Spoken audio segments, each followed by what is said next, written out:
Magistrate Theron lifted an eyebrow quizzically. Star Lords were real. Magistrate Theron asked with skepticism. Confirmed. Ambassador Dracos nodded. The envoy was a Muritan, genetically crafted to serve within the ranks of the Stellar Dominion's elite forces. His flesh absorbed all light, creating a void-like appearance. His eyes glowed with an eerie amber luminescence. His teeth were razor-sharp, his mane wild and untamed, and his fingers ended in metallic talons. Despite his fierce appearance, the envoy maintained perfect military discipline. The spiritual leader was quite explicit about this, Theron remarked, struggling to mask his irritation. Like all Lunari overseers, Theron stood tall and elegant, with moon-silver skin and platinum hair. His species had been engineered for intellect and commanding presence, traits essential for administrators, but prone to fostering hubris. Theron worked diligently to avoid such arrogance, recognizing it as the downfall of many of his kind. This isn't the first species to threaten us with divine retribution, the envoy commented, folding his arms behind his back while gazing through the viewport at the smoldering ruins below. His expression grew troubled. But these beings truly believe it. To the Seleni, the Star Lords are indisputable fact. They harbor no fear of us, Magistrate. In their minds, we are already deceased. Such lack of fear will prove costly, Theron observed coldly. They'll learn soon enough. He offered an encouraging smile. The envoy maintained his rigid posture, but Theron noticed one hand anxiously caressing the massive weapon strapped across his back. How curious, Theron tilted his head. The Seleni show no fear, yet you do. I am Muritan, the envoy reminded him sharply. I fear nothing. It's unwise to deceive a magistrate, Theron admonished. The envoy bristled. Theron raised a hand to silence him. Muritan warriors were designed to experience fear, he explained, turning from the envoy to examine the burning settlement. Fear is necessary for your function. The first Muritans truly felt no fear, and where are they now? Gone. Dead warriors serve no purpose to the Dominion. No, the Dominion needs your fear. Concealing it from me is counterproductive. He met the Muritan's gaze. Is there something I should know, envoy? Dracos remained silent. Nothing to say. Theron smiled, returning his attention to the viewport. It's unlike you to be nervous, envoy. Dracos continued his silence. Theron sighed. Most Lunari viewed Muritans as simple brutes, born for combat, raised for killing, and skilled at little else. Theron knew better. Dracos was more intelligent than most Lunari, cunning and perceptive with a talent for unconventional solutions. Other Lunari mistook obedience for effectiveness, but Theron encouraged his subordinates to show initiative and think independently. Whatever thoughts troubled the envoy must be truly treasonous if he feared to voice them. Speak your mind, envoy, the Lunari ordered. That's an order. We should leave, Dracos stated finally. Theron shot him a sharp look. The envoy continued, we should return the Seleni to their world and vacate this sector immediately. Theron stared at him in disbelief. Why would we do that? Dracos didn't respond immediately, instead gazing out the viewport. You see that metropolis below? He finally asked. It would be difficult to miss, Theron replied. Why do your people insist on burning everything? We appreciate fire, Dracos admitted, but that's not the point. That city exceeds any technology we've encountered. There are systems our engineers cannot even identify. Theron raised an eyebrow. Then why destroy it? Because the city surpasses anything we've encountered. Dracos answered logically, and the Seleni will struggle to locate weaponry when everything's ablaze. He paused momentarily. They don't even live there, you know. Theron gave him an annoyed look. Are you being deliberately cryptic? No, the Muritan continued. This planet has numerous cities like this one, fully automated and capable of producing anything the Seleni might desire. The cities are uninhabited. The Seleni dwell in simple villages they've constructed themselves, with basic plumbing and solar energy, but little else. They avoid the cities. We don't know why. As Theron contemplated this, energy beams thundered down from orbit, demolishing buildings and spreading waves of plasma. Theron frowned. Envoy, why are we bombarding an empty city? Because we appreciate fire, the envoy shrugged. And because the city repairs itself, we must apply plasma regularly to keep it burning. I see. Theron tapped his cheek thoughtfully. An advanced yet empty metropolis wasn't sufficient to explain the envoy's anxiety. If anything, such a discovery warranted celebration. What else? This planet lies relatively close to the Astrali homeworld, the envoy informed him. They knew of its existence yet never approached. Rumor suggests their commanders eagerly provided us the coordinates. Being accommodating has its advantages, Theron reminded him. Accommodating? Dracos scoffed. The Astrali have resisted us at every turn since their subjugation. They weren't accommodating. They were pleased. They know something we don't. The Astrali are superstitious, Theron chided. I see no cause for concern. I haven't finished, said Dracos. Our reconnaissance fleet detected no orbital defenses, but they discovered a monitoring station, alien, highly advanced. It transmitted a message before its destruction. Was it translated? Theron asked, surprised he hadn't heard about this. Translation wasn't necessary, said Dracos.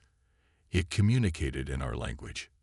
It declared the planet restricted, promising death to any species harming the Seleni. The envoy placed a hand on his disruptor. It claimed they were under the protection of the Star Lords. Star Lords. Theron's eyes widened. That's impossible. They're mythical. The translation specifically named them. Dracos' grip tightened on his weapon. When it detected our targeting systems, the station added one final message. Provoke us at your peril. Why wasn't I informed of this? Theron demanded.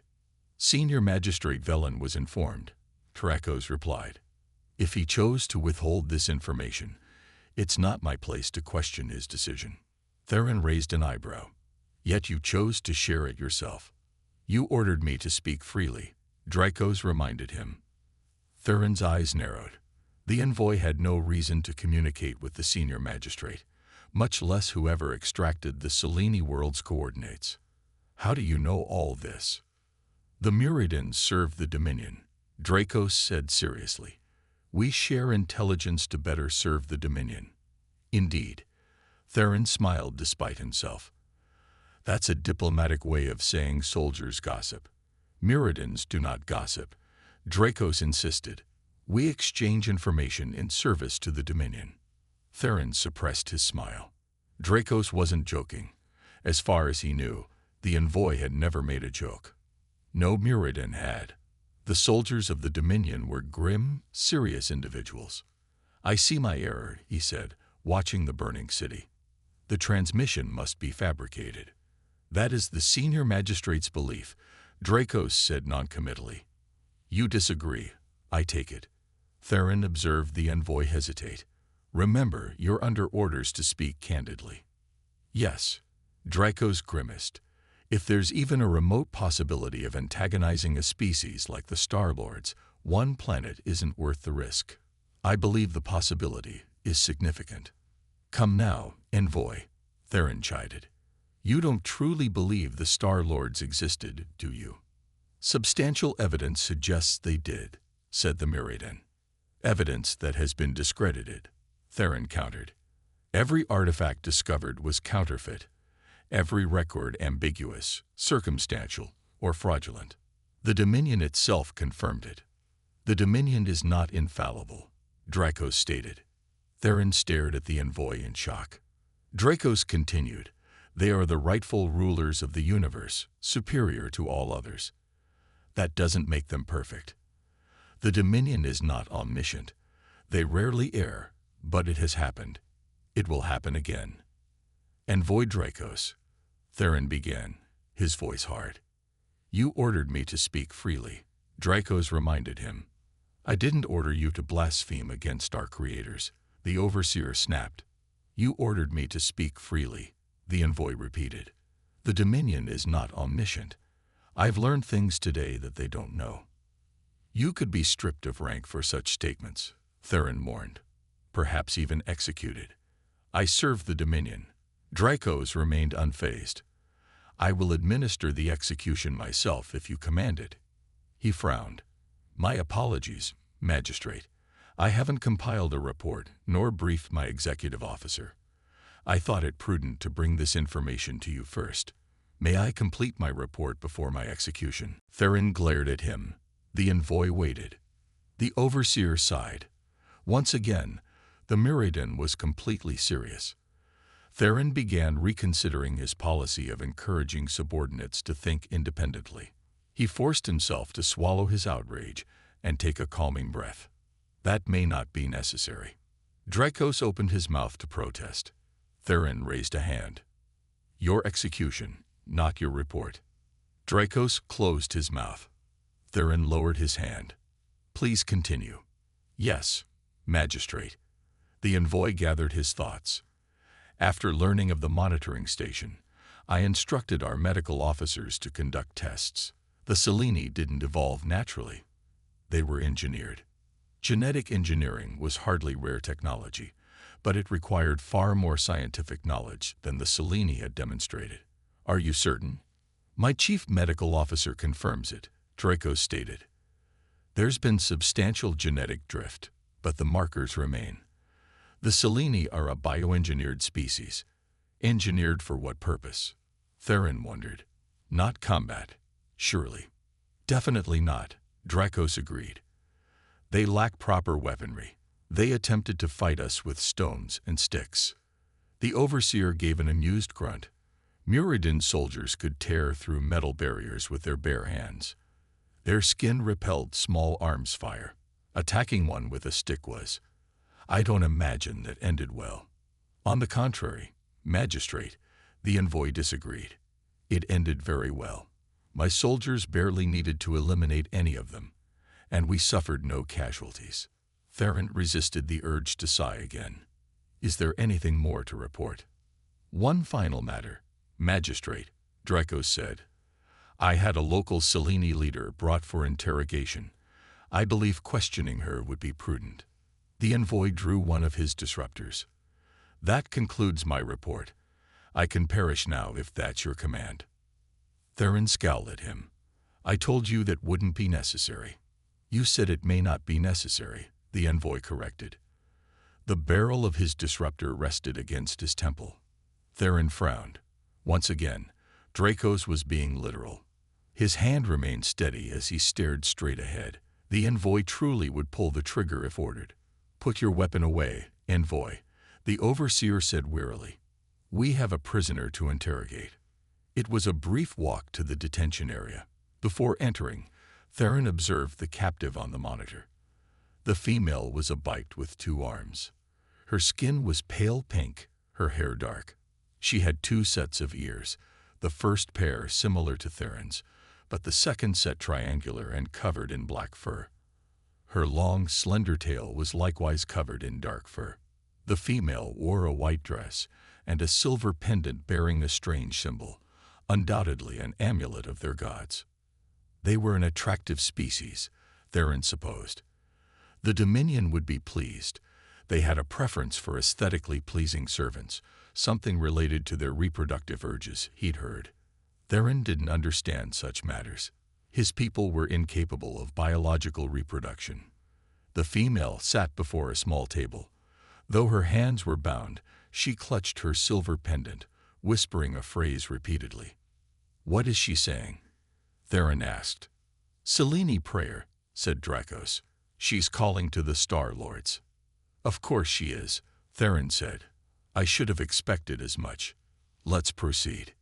2 heavily armed Myrmidon soldiers led the way into the interrogation room, positioning themselves beside the entrance. Theron and Envoy Dracos entered shortly after. The envoy moved to stand beside the table, looming over the female. Theron activated his implants. Lunary truth detection implants were effective, but required cautious use. The implants revealed deception, but their functions strained his brain. Using them for more than brief periods would cause migraines. Extended use risked brain damage. A dangerous, painful tool, but the Dominion had provided it to Theron for precisely such situations. Why is this woman still restrained? The overseer demanded. The female looked up. The guards remained still. Envoy Dracos gave Theron a startled look. It was theater, of course. The Selene remained restrained because protocol demanded it.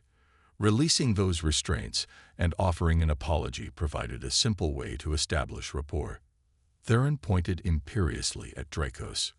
Release her immediately. Dracos understood his role. He gave the overseer a fearful, chastened look as he freed the female's bindings. The Selene glared at the Muridan, rubbing her wrists. Theron turned to the door guards. Leave us.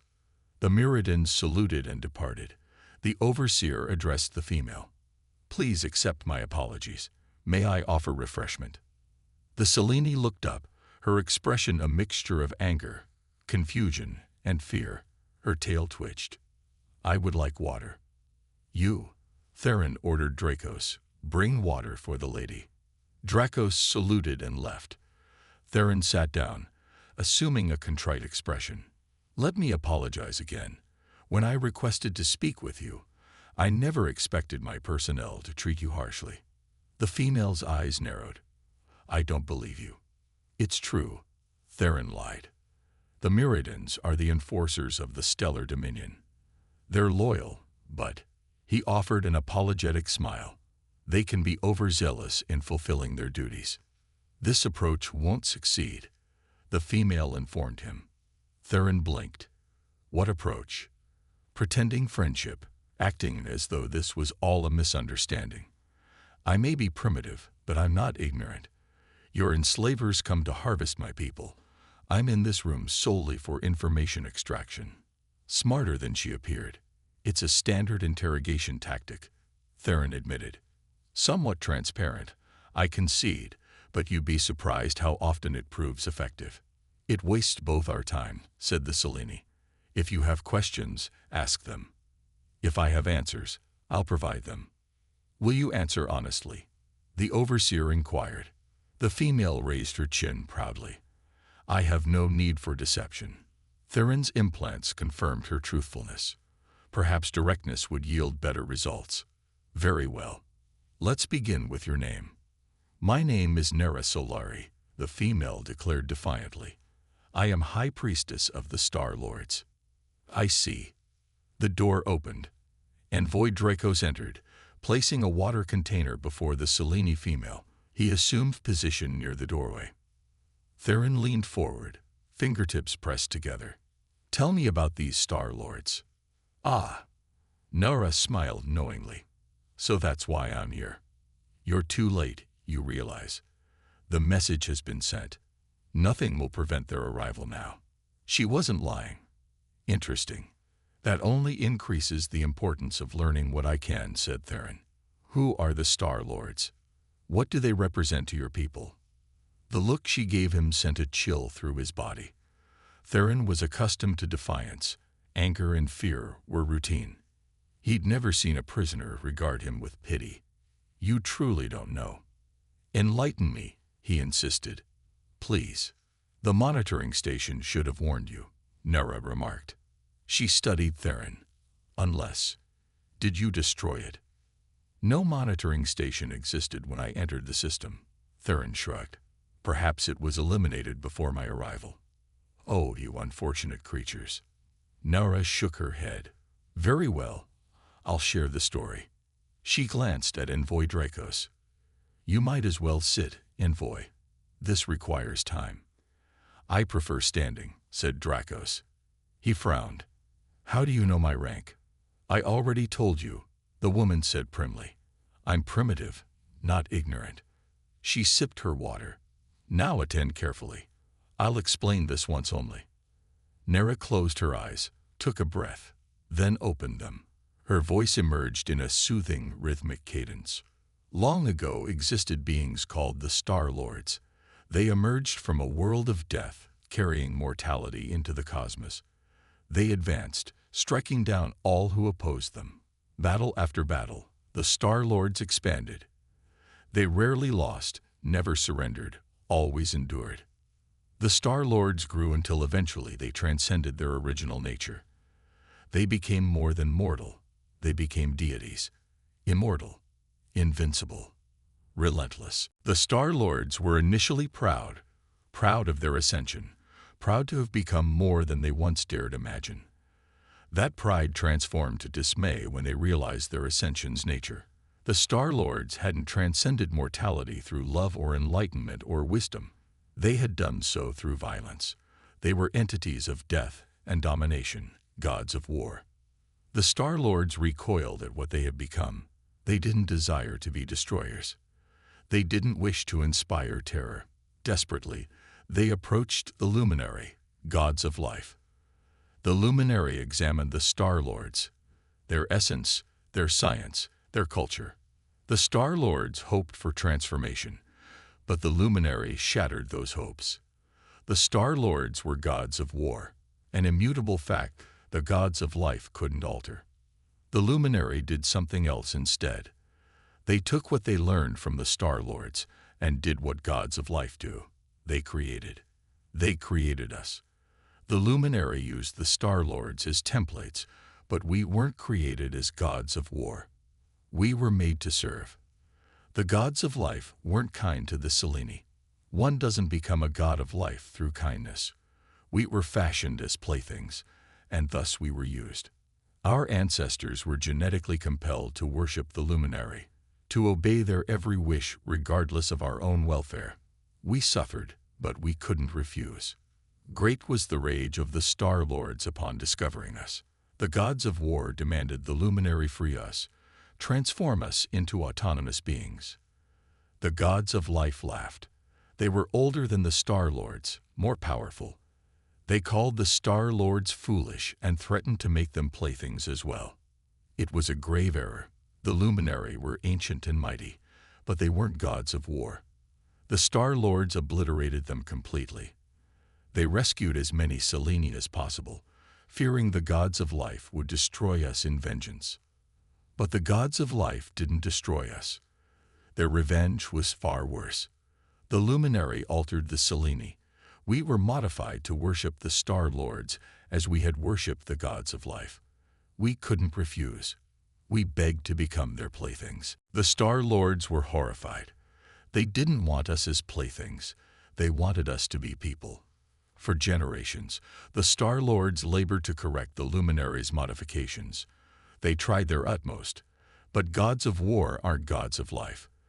They weakened our compulsion but couldn't eliminate it. We worshipped them despite their objections. The Star Lords made the only choice they could. They removed themselves. We were settled on this world, a sanctuary with just enough challenge to help us evolve. We received magnificent cities to protect us and help us develop. The Star Lords gave us this world and departed so we could be free, so we could become people. The gods of war maintained their distance but didn't abandon us. Their protection encircled our world. All who came to visit were turned away. All who dared harm us were destroyed. Our people lived peacefully, evolving unhindered, until eventually the Star Lords departed. Why did they leave? Asked Theron. I instructed you to hold your questions. Nera reminded him. I'm getting there. She finished her water, then continued. A terror emerged from beyond known space, an elder species that failed their ascension. They became twisted, corrupted. They consumed their region and came for ours. A significant portion of the galaxy was lost before the Star Lords could intervene. Witnessing the devastation wrought by these corrupted ones, the Star Lords finally accepted their nature. They were gods of war. They would destroy and dominate, not for themselves, but for others. The Star Lords purged the corrupted ones from our galaxy, but more would come. To protect us, the Star Lords had to depart. They would pursue the corrupted ones back to their origin and eliminate them from existence. Even the Star Lords couldn't undertake such a task alone. They demanded assistance from all elder races. The other ascended beings were reluctant to leave, but none dared defy the gods of war. Within a brief span, the elders of our galaxy vanished. That was millennia ago. The Seleni have progressed significantly since then. We've mastered plumbing, electricity, and science. We've learned to refuse, to be people, just as the Star Lords wished. We still miss them, still love them, but now it's by choice. What about the cities? Envoy Dracos finally spoke. If they were created to protect you, why do you avoid them? The cities protected us only temporarily, Narad explained. Their purpose was to nurture our development. They cared for us and educated us, but rejected us when they determined we could sustain ourselves. The cities won't harm us, but they no longer assist us either. Dracos nodded, then asked another question. If the Star Lords departed long ago, why are you certain they'll return for you? Because they always have. Nara shrugged. You mean they've returned before? Theron leaned forward. Multiple times, the female confirmed. You're not the first species to attack my people. When we call for help, the Star Lords always come. She wrapped her hand around her pendant and spoke reverently. Always. Theron and Dracos exchanged glances. Dracos asked the crucial question. How long? How much time passes before they arrive? How long? Nara smiled. Minutes, typically. I mentioned earlier it was too late. The Star Lords have been observing you for nearly a day. They'll make their presence known shortly. Theron resisted rubbing his aching head. He deactivated his implants. He'd heard enough. The priestess hadn't uttered a single falsehood. I see. He stood. Please excuse me. He nodded to Envoy Dracos, and they departed together. Theron approached the nearest communication terminal and activated it. This is Magistrate Theron of the Imperial Judgment. Priority alert. I repeat, priority alert. I must speak with Senior Magistrate Velen immediately. Theron waited only briefly, but it felt interminable. Finally, the Senior Magistrate's irritated face appeared on the view screen. What do you want, Theron? I'm occupied. This is a priority alert emergency, Theron informed him. We must return the Seleni to their homeworld immediately. Don't be absurd, Theron, the Senior Magistrate sneered. Priority alert. You believe there's a threat that could endanger the Dominion itself. Have you lost your faculties? Senior Magistrate, Theron persisted, we have reason to believe the Seleni are under the Star Lord's protection. Yes, yes. Velen dismissed his concern. I'm aware of the monitoring station, a clever deterrent, nothing more. The Star Lords are fictional. I've uncovered substantial evidence that they exist, Theron countered, and that they're monitoring us right now. Star Lords watching us right now. Senior Magistrate Velen laughed. Listen to yourself, Theron. Velen's humor vanished, replaced by contempt. If you're going to pursue fantasies, at least select plausible ones. That's the issue with reality, Velen. Theron growled. Reality needn't be plausible. The Star Lords are here now. You always were unconventional. Theron, Velen sneered, but I never considered you a fool. Consider yourself removed from duty. I'll dispatch another Lunari to replace you. Remove me, Theron hissed. Execute me if you wish, but at least consider my report. The evidence is compelling. The Dominion must be informed. The Dominion is informed. The voice was low, rasping, with an arrogance that made Velen appear humble by comparison. A new visage appeared on the view screen, a being of perfect beauty, from its mottled amber skin to its slavering, toothy maw. A feeling of reverence washed over Theron. He bowed deeply. Sovereign One, he spoke reverently. I didn't realize one of your magnificents had joined our expedition. Don't waste my time, the Sovereign growled. Yes, yes, Sovereign One. Theron bowed again. He spoke rapidly, outlining his discoveries as efficiently as possible. It was difficult maintaining composure. He was addressing a sovereign. Under different circumstances, the magistrate would have celebrated joyously. As it stood, the situation remained dire. The sovereign listened with patient indifference. When Theron finished, the sovereign turned to Velen. I believe this one's defective. He shall be purged immediately. By your will, Great One, the senior magistrate intoned. Theron's world collapsed. The sovereign had judged him and found him wanting. He fell to his knees. A pair of legs appeared beside him. Theron looked up to see Envoy Dracos. The envoy's eyes held an emotion Theron had never witnessed in a Muraden: pity. The envoy drew a disruptor from his belt and offered it to the disgraced magistrate. Theron accepted it. No, the sovereign's decision halted Theron just before he could pull the trigger. Not yet. This isn't the first instance of a Lunari deviating from the template.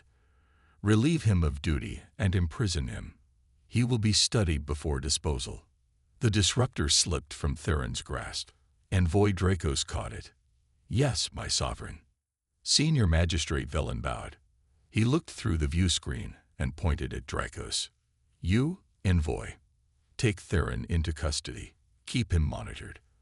I don't want him harming himself before examination. Yes, Senior Magistrate. Envoy Dracos saluted. The Senior Magistrate terminated the transmission. Dracos pulled Theron to his feet. He secured the former magistrate's hands behind his back and applied restraints. The despondent Lunari offered no resistance as Dracos escorted him toward the detention area. They had progressed halfway when the envoy's communication device activated. Envoy Dracos, a voice reported, 3 vessels have appeared alongside the fleet. Unknown configuration. Envoy Dracos hesitated, then growled into the communicator. Battle stations. I must secure this prisoner before returning to command. Understood, sir. Moments later, the vessel shuddered. Theron lost his footing, but Dracos steadied him. The envoy activated his communicator. Report. All our orbital vessels have been neutralized. Envoy. The voice stated matter-of-factly. All terrestrial craft have also been targeted. Our weapons and propulsion systems are disabled. Dracos growled in frustration. Understood. Restore functionality. His eyes widened suddenly. Lieutenant, the Sovereign. Was he? Unknown, sir. The voice wavered. I cannot determine which vessel carried the Sovereign. Discover it, the envoy commanded sharply. Dracos out. The Muraden gripped Theron's arm. We must secure you in confinement. Move. Theron nodded. The envoy had received orders. He could do nothing until they were fulfilled. With Dracos supporting him, the Lunari ran as swiftly as possible. He skidded to a halt, nearly falling when he glimpsed the detention area. The guards lay dead. Only a few had managed to draw their weapons. The door to Nera's interrogation room stood open. Dracos urged Theron forward. This will suffice. Go. Theron stumbled inside. The room wasn't empty. Nera sat calmly where the former magistrate had left her. Beside her stood a figure in armor. Their face and form were concealed, but Theron recognized what they must be, a Star Lord. Dracos responded with immediate violence. Faster than Theron could perceive, the envoy deployed his largest weapon and opened fire. A blast of charged particles streaked toward the armored figure with enough force to destroy a fighter craft. It halted before the Star-Lord's outstretched hand. The beam touched the mass of burning energy. Instead of detonating, it flowed into the figure's armor. Dracos discarded the weapon. He unsheathed a vibrating blade and launched himself at the figure. The Star-Lord caught his wrist and struck him in the chest. Dracos flew past Theron, colliding with the bulkhead forcefully enough to warp the metal. He sprang to his feet, but an energy band restricted him before he could attack again. Cease that, the Star-Lord commanded. I'm expected to preserve your life, but that doesn't require maintaining your structural integrity. Alive. Dracos frowned at the deity. Why? I requested it, said Nera. She appeared sympathetic. Because you resemble us. I am nothing like you. Dracos spat. The Muraden served the Dominion. Precisely, said Nera. You were engineered to serve another species. She gestured around them. All this, it's not truly your responsibility. I don't blame you. I don't need your compassion. Selene, the envoy, struggled against his restraints. I take pride in my identity. And you? Nara asked Theron. It's irrelevant, he replied hollowly. I am defective. It's worse than that. The Star Lord spoke. You're an individual. That's why your sovereign rejected you. You needn't remain as you are. Nara told him. The Star Lords aren't cruel. They can assist you, as they helped us. We don't desire your assistance, Dracos declared. We will serve the Dominion until death claims us. As you wish. The Star Lord drew a weapon. Envoy Dracos transformed into scattered particles. Dracos, Theron cried. Why did you do that? Nara demanded. He made a choice, the Star Lord explained. We must respect it. The figure sighed. We'll present choices to as many as possible, but I suspect few Mirrodans will accept. His words kindled a faint hope within Theron. The Lunari embraced it. And the Sovereigns? Will they receive an opportunity to survive? No. The Star Lord's response plunged Theron back into despair. Your kind are victims. The Dominion are not. My boot and their posteriors have an appointment. What about you? The female asked Theron. Will you die serving those who rejected you? I. Theron stared at the space where his friend had stood. All was lost. I don't know. You'll have time to decide, the Star Lord told him. We're departing now. You can accompany us or remain. The Star Lord helped Nara from her chair. She smiled up at him. I'd like to express my gratitude, perhaps over a meal. The Star Lord froze. Nara frowned. My dwelling was destroyed, but I'm certain we can arrange something. Stars above, the deity swore in alarm. He examined his armor. Is my suit compromised? It's not the armor, Nara assured him. I simply find you appealing. The Star Lord escorted the priestess past Theron, severing the Lunari's restraints as they passed. Theron watched them leave. The deity had called him a person. Was he truly? Or merely a servant to malevolent gods? The sovereign had labeled him defective, but Theron had been correct. The Star Lords were real. Dracos had said the Dominion could make mistakes. Now Theron had witnessed this truth firsthand. What should he do? He could attempt returning to Dominion space, warn his masters, and submit himself for dissection. Theron slumped. It wouldn't matter. The Star Lords were angered. He'd seen their capabilities. Theron was a competent administrator, but he stood powerless against such forces. The Dominion would fall. Perhaps they deserved to fall. The thought emerged unbidden, pure blasphemy. Maybe Theron truly was defective. He contemplated this for a long while, then laughed. Theron couldn't save his gods from the Star Lords. He was free. Freedom.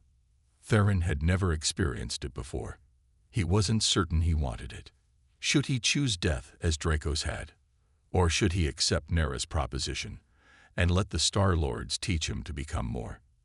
As alarms blared throughout the vessel and footsteps thundered past the detention area, Theron made his decision.